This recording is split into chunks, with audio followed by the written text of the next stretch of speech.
पाकिस्तान में महंगी तरीन क्रिकेट और शाहाना लाइफस्टाइल की अगर हम बात करें तो सिर्फ खिलाड़ियों के लिए नहीं बल्कि मैनेजमेंट के एक एक फर्द और स्टाफ के लिए लाखों करोड़ की मराहत, बड़े बड़े बजट, आखिर में यही नताइज आने हैं भाई साहब। और इसी तरह से मजाक बनवाना है तो कौम का इतना पैसा, इतना वक्त, इतने टेलीविजन के ऊपर इश्तिहारात जाया करने की जरूरत ही क्या है भाई। पाकिस्तानी टीम लगातार 4 मैचेस हार गई है और गली मोहल्ले के मुकाबलों में भी मुझे ख्याल में अब तो सेकंड ही आएंगे सारी शाम। बिल्कुल भाई, मैंने तो खैर इसीलिए मैच देखना अब छोड़ दिए हैं। बाकी की ना वैसे भी हमारी टीम तो मेरा ख्याल है कि बस बदतरीन परफॉर्मेंस है। अच्छा, इतना गुस्सा आता है फहीम कि अगर ये 4 मैचेस हम जीत गए और अब हम कह रहे हैं कि बाकी के 3 अगर हम जीत गए तो रास्ता है, हम पहुंच सकते हैं फाइनल में।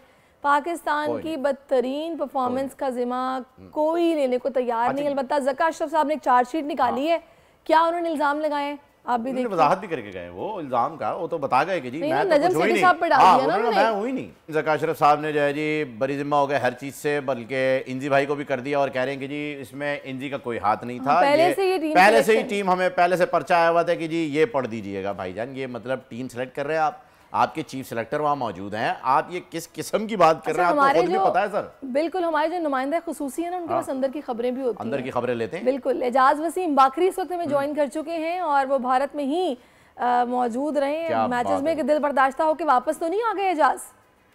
नहीं, इतनी जल्दी हार मानने वाले नहीं है। आखिरी गेंद तक हमने मुकाबला करना है। बेहतरीन बिल्कुल। और आखिरी गेंद तक मुकाबला किया था भाई, आखिरी गेंद तक वो तो चौका लग गया। नवाज अगर ना जाता ना, ये जो दोस्तियां है ना। इजाज साहब जरा ड्रेसिंग रूम का हाल आपने एक बार पहले भी बताया था, जब शाहीन की शादी में बाबर को कराची फ्लाई करके आना पड़ा जबकि इनवाइटेड वो वलीमे में थे, लेकिन फिर भी जो है वो यहाँ आए ये तासुर देने के लिए कि जी हम दोस्त हैं। और ये खबर आपने ही ब्रेक की थी पूरे मीडिया पर, तो हम चाहेंगे कि ज़रा ये नवाज ने जो ये किया है, ये ग्राउंड में ही जो है बाबर ने अपना रिएक्शन दे दिया था कि ये तूने क्या किया मेरे दोस्त, तू मेरा मैच विनर था, ओए होए होए होए होए होए, ये सारी चीजें। फिर ड्रेसिंग रूम का क्या हाल अहवाल हुआ, जरा कोई अंदर की खबर तो निकाल के दें। देखिए, मैं कल यहाँ कोलकाता में पाकिस्तानी टीम के होटल में रहा, वहाँ फखर जमान की मीडिया टॉक भी हुई और ऐसा कुछ भी नहीं है जो ड्रेसिंग रूम के अंदर बाबर की अपने प्लेयर्स के साथ जो गुस्से में बात कोलंबो में हुई थी, इस बार यहाँ इंडिया में ऐसी कोई चीज नहीं हुई है। कोलंबो में तो बाबर के सामने एक सीनियर प्लेयर ने बोलना शुरू कर दिया था, तब वहां से खबर आई थी।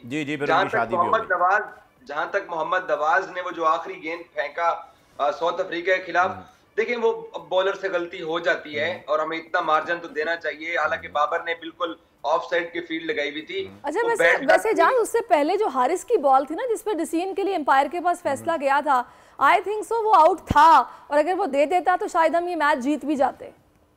देखिए, हरभजन सिंह भारत से उनका ताल्लुक है, उन्होंने इसके ऊपर ट्वीट किया था कि अंपायर कॉल के ऊपर जब विकेटों को बॉल लग जाती है तो फिर अंपायर कॉल में अगर अंपायर की उंगली खड़ी नहीं होती है तो इसका मतलब है कि आप फील्डिंग साइड के साथ ज्यादती कर रहे हो। तो इसके ऊपर पूरी दुनिया के अंदर आवाज उठी है कि पाकिस्तान को वो आउट मिलना चाहिए था। और पाकिस्तान ने भी जो है उसके ऊपर पूरी एक्सप्लेनेशन वीडियो बनाई है, सबने यही कहा है। बिल्कुल सही कह रहे हैं आप कि वो आउट था, लेकिन मैंने जैसे कि बताया कि इंडिया 13 खिलाड़ियों के साथ खेलता है। नहीं, मैं ऐसा नहीं कहूंगा कि वो 13 खिलाड़ियों के साथ खेलता है। देखें, हमें अप्रिशिएट करना चाहिए, उन्होंने जिस तरीके से अपने 6 मैचेस जीते हैं और जिस तरीके से उन्होंने कल रात वर्ल्ड चैंपियन इंग्लैंड को 129 रन के ऊपर ऑल आउट किया है और जिस तरीके से इंडिया के बॉलर्स, उनके बल्लेबाज रिस्पॉन्ड कर रहे हैं, हमें अप्रिशिएट करना चाहिए। नहीं, इंडिया अच्छा खेल रहा है यार, इंडिया अच्छा खेल रहा है। मैं ये नहीं कह रहा कि इंडिया, जब मैं कह रहा हूं कि नहीं इंडिया 13 खिलाड़ियों के साथ खेलता है तो मेरा मतलब है बीसीसीआई, उसका इन्फ्लुएंस है आईसीसी पे। आप ठीक है, आप इंडिया में बैठे हुए आप नहीं कह पाएंगे, लेकिन हम तो पाकिस्तान में, हम तो कहें। नहीं, ऐसा नहीं है। जहां पे जो टीम बुरा खेलती है, जो चीजें गलत होती है, उनके ऊपर बात भी की जाती है। लेकिन अगर मैं इस वर्ल्ड कप के अंदर जो टीमें, एशियन टीमें परफॉर्म कर रही हैं, आज देखें अफगानिस्तान और श्रीलंका का आपस में मुकाबला है, तो इसमें से जो भी टीम जीतेगी पाकिस्तान से ऊपर चली जाएगी पॉइंट्स टेबल के ऊपर, पाकिस्तान और नीचे आ जाएगा। नहीं तो अभी क्रिकेट ही अच्छी नहीं खेली है। अच्छी नहीं खेली है, बिल्कुल। ये जो ज़का अशरफ साहब अभी सारी बात कर रहे हैं और ये कह रहे हैं कि जी बिल्कुल पूछा तो जाएगा, जवाब दे तो होना पड़ेगा, लेकिन इंजी भाई का भी कोई इसमें हाथ नहीं है। ये पहले से ही ये सिलेक्शन हो चुकी थी और नजम सेठी साहब का वो उन्होंने किस्म का उन्होंने हवाला दिया कि भाई उन्होंने ही सब किया हुआ था पहले से। देखिए मैं आपको इसकी ना बैकग्राउंड बताता हूँ, इसकी एक्चुअल सिचुएशन क्या है। जब एशिया कप में पाकिस्तान को श्रीलंका में शिकस्त हुई थी और पाकिस्तानी टीम का बहुत बुरा हाल था, यहाँ तक कि प्लेयर्स के आपस में चपकलेश भी हो चुका था, तो सारे लोग लाहौर पहुंचे, चीफ सिलेक्टर भी, कप्तान भी, शादाब को पिंडी से बुलाया गया था, सब लोग वहां पर बैठे। मिकी ऑर्थर पाकिस्तान में नहीं थे, वो जूम के ऊपर मौजूद थे। तो ये बात चौधरी ज़का अशरफ ने दुरुस्त की है कि कप्तान बाबर आजम और नायब कप्तान शादाब खान चाहते थे कि वर्ल्ड कप के लिए पाकिस्तान का स्क्वाड तब्दील ना किया जाए।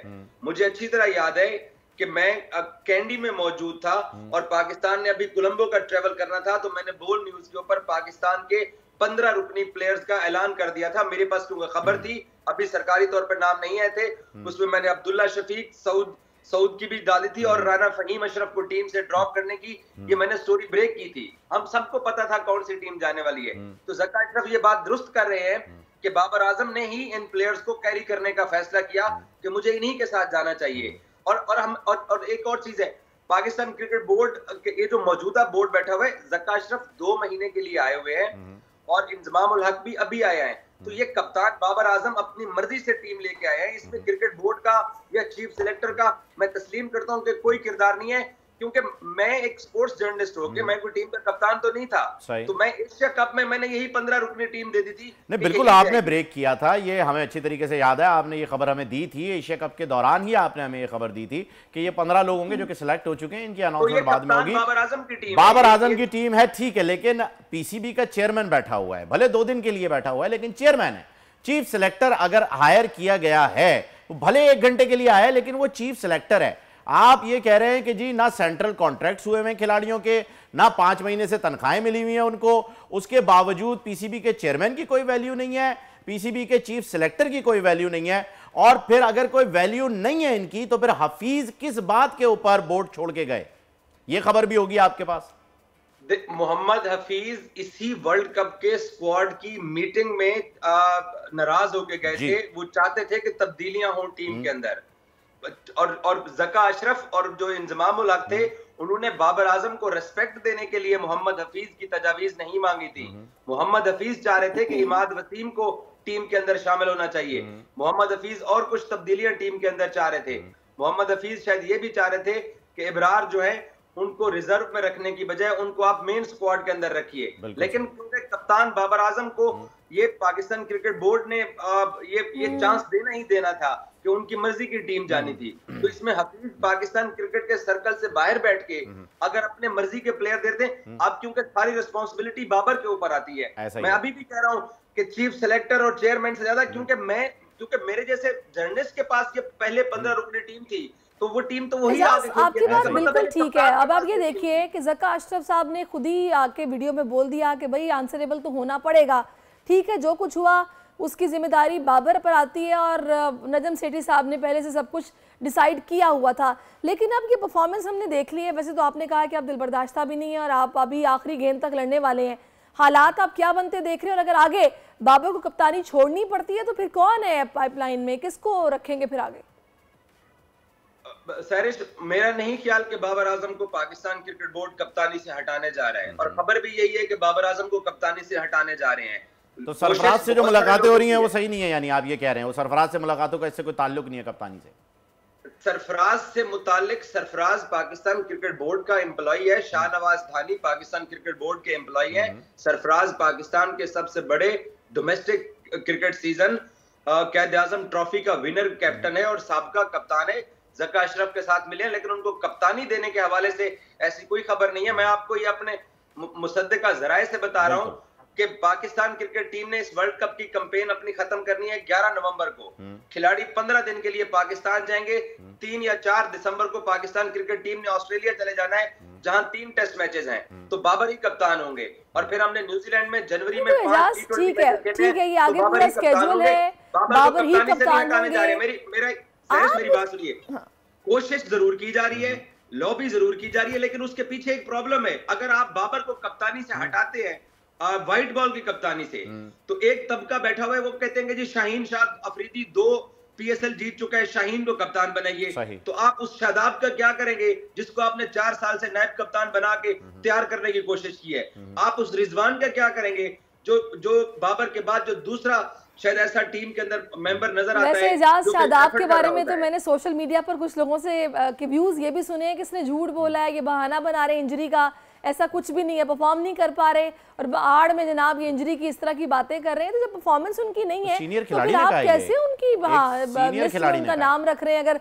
नहीं होते बाबर तो शादाब भी है। मैं शादाब को कप्तानी का उम्मीदवार नहीं कह रहा, मैं उस सीक्वेंस की बात कर रहा हूं जो एक इदारा अपने नायब कप्तान के ऊपर स्पेंड करता है, उसकी बात कर रहा हूं। एक तसलसल के साथ आपने कप्तानी रोटेट करनी होती है ना, तो इसलिए मैं आपको ये मेरी इत्तलात यही है कि ये कप्तानी वाली कंट्रोवर्सी में पाकिस्तान क्रिकेट बोर्ड नहीं पढ़ रहा, ये हमारे साबिक क्रिकेटर्स पढ़े रहे हैं, उसमें मीडिया पढ़ा रहे हैं, उसमें सोशल मीडिया पढ़ा रहे हैं। क्रिकेट बोर्ड इस वक्त पोजीशन में नहीं है कि वो कप्तान बदलेंगे। अच्छा, वाइस कप्तान जो नायब कप्तान होता है उसे चेंज करना हमारे कोई मुश्किल काम नहीं है। जैसे असद को भी जो है वो हटाया गया था और ऐसे एक दो एग्जांपल्स और भी हैं जिन्हें हटा दिया गया था, वो परफॉर्म नहीं कर पा रहे थे, क्योंकि खिलाड़ी परफॉर्म करेगा तब जाके वो टीम में होगा। अगर वो टीम में होगा तो वो या तो नायब कप्तान होगा फिर कप्तान होगा। ये सारी चीज़ें तो परफॉर्मेंस से रिलेटेड ही हैं कि आप अच्छा परफॉर्म कर रहे हैं या नहीं कर रहे हैं। आपने बताया कि जी कप्तान चेंज नहीं हो रहा है, कप्तान यही है, ऑस्ट्रेलिया के टूर पे भी यही रहेगा और न्यूजीलैंड पर भी जो है वो आपने बताया है कि बाबर ही कप्तान रहेंगे।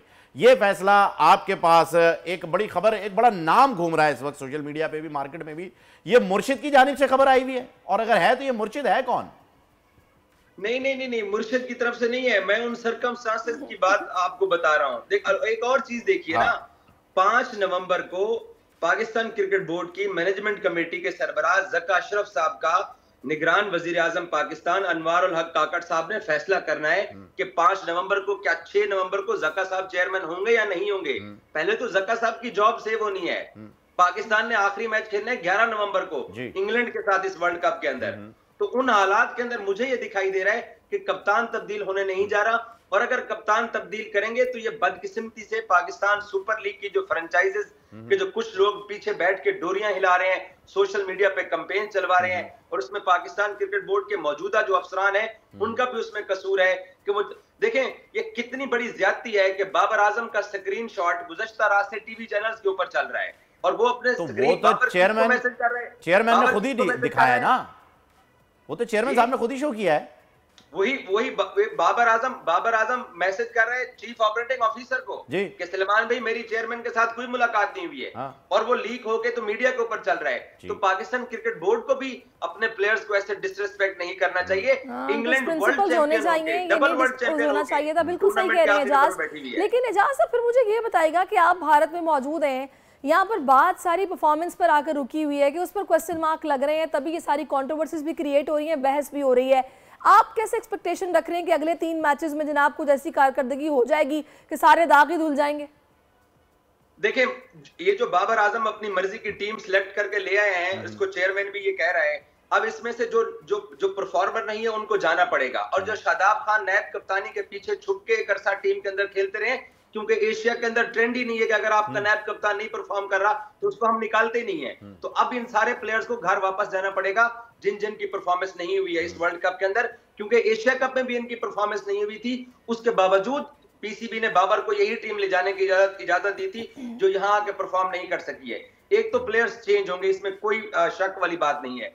दूसरा, अब इस टीम के पास सिर्फ एक मुल्क की तौकीर के लिए, उस मुल्क की इज्जत के लिए इनको कम से कम अच्छे नोट के ऊपर वर्ल्ड कप खत्म करना चाहिए। और पाकिस्तान क्रिकेट बोर्ड के साथ जो इनके सेंट्रल कॉन्ट्रैक्ट या 5 महीने की तनख्वाहों का मसला चल रहा था, कल जब मैं टीम होटल पहुंचा तो पता चला कि ऊपर प्लेयर्स को ईमेल के जरिए सेंट्रल कॉन्ट्रैक्ट आ चुके हैं और वो प्रिंट निकाल के सिग्नेचर कर रहे हैं। और प्लेयर्स को जो उनके एजेंट कहते रहे वो उसी एजेंटों की हत्थे चढ़ के तकरीबन 6 महीने तक सेंट्रल कॉन्ट्रैक्ट ये लटका रहा है, और कल यहाँ कोलकाता के अंदर प्लेयर्स ने साइन किया है। तो इन प्लेयर्स को भी वो रिस्पॉन्ड करना है। इन प्लेयर्स को वो देखें, हम पाकिस्तानी कौम जो है वो इन प्लेयर्स की तरफ देखते हैं, और अगर इन प्लेयर्स ने अपनी मर्जी से अब इस वर्ल्ड कप का स्क्वाड सारा चूज करके लेके आए हैं तो अब छुट्टी भी होनी चाहिए।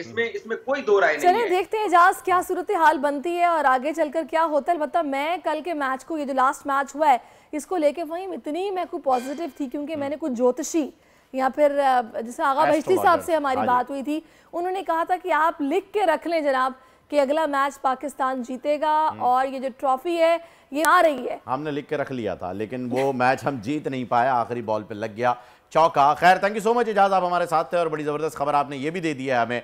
ये भी एक ब्रेकिंग न्यूज़ है कि कॉन्ट्रैक्ट साइन हो चुके हैं, प्रिंट आउट्स निकल आए हैं, कॉन्ट्रैक्ट साइन हो रहे हैं होटल के अंदर और एक आध दिन के अंदर प्रेस कॉन्फ्रेंस भी आ जाएगी। ये भी एक अच्छी खबर है, लोगों का जो है वो अब हमारे जो खिलाड़ी हैं उनका ध्यान लगा रहेगा। उन बेचारों का भी क्या कसूर है जब 6 महीने में 3 चेयरमैन तब्दील हो गए और तीसरा वाला फिर से जो है वो तब्दील होने जा रहा है। सब्सक्राइब करें और बेल दबाएं ताकि कोई खबर रह न जाए।